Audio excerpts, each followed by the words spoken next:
mis on mai selline eesmärk? Nii, ülespidi ei pane. Nii, üks kaart. Näiteks, et eesmärk või mis on fookuses või mis on nagu oluline. Ja sa saad alguses valida siit 1, 2, 3, et mis sa siis valid. Et mis võiks olla siis sinu eesmärk, et kui sa oled nagu ära valinud, siis anna sulle väikse hetke. Mis ma ise valin? Ma valin ise ka siis.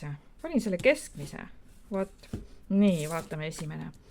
Esimene on siis selline, et sea oma eesmärk sellisesse kohta, kus sa tunned ennast nagu kindlana. Võib-olla keskendugi kodule, lähedastele, suhtlemisele, kodutunde loomisele, aga ka see soosib kinnisvaraga seotud tegevusi. Ja siin on vaata nagu laterna post, et see maja on nagu latern siin valgustab teekonda. Ja maja näiteks unenägudes oled sina ise, sinu keha, kuidas sa tunned ise ennast oma kehas, kus on sinu kodutunne, loo hea tunne oma kehaga, loo hea tunne oma koduga ja tegele kodutundega. Nii, teine on siis siin ja praegust, on minevik ja on tulevik. Aga sina ise oled siin keskel ja keskendu olevikule. Uued algused, uued võimalused, uksed on lahti, aga et siin sees on nagu topelt uks veel.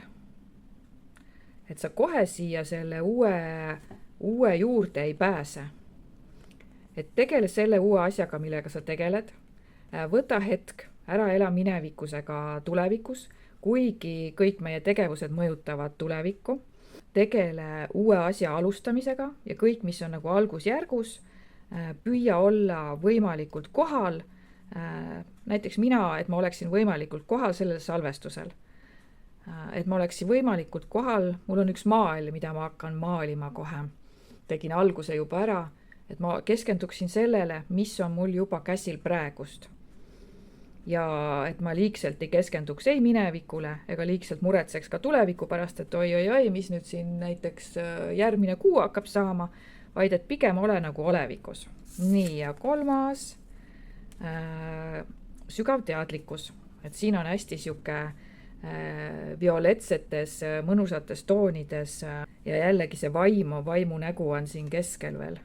Ja siin oleks nagu isegi tiivad, et hästi õrnalt on nagu näha, et siis on vaimsed väärtused. Et usalda oma sisetunnet, keskendu vaimsetele väärtustele, näiteks vaimne areng, vaimne kasv, usalda oma intuitsiooni areng ja selle intuitiivse baasi, vaimse baasi tugevam selline loomine. Ja kui vaadata, et see on 5, 3 ja 2 on ka kokku 5 ja see on 4 on ja 14 ja 14 on ka kokku 5, et kui kõik nagu kokku liita. Ja 5 on selline muutuste number, kes armastab, 5 on selline number, mis armastab muudatusi, edasi liikumist, julgust, julget peale hakkamist. Et eks meil kõigile siis ta julgustab olema täpselt nende kaartide rütmis, mis meie grupile tuli, et mina valisin selle ja vaadake, mis teie olete nagu valinud, et mina püüan olla siis hetkes, et mitte muretseda järgmise nädala ega järgmise kuu pärast, vaid tegeleda sellega, mis on, kes siis tegeleb oma kodutundega ja iseenda kehaga ja kes siis intuitsiooni ja sisetunnetusega.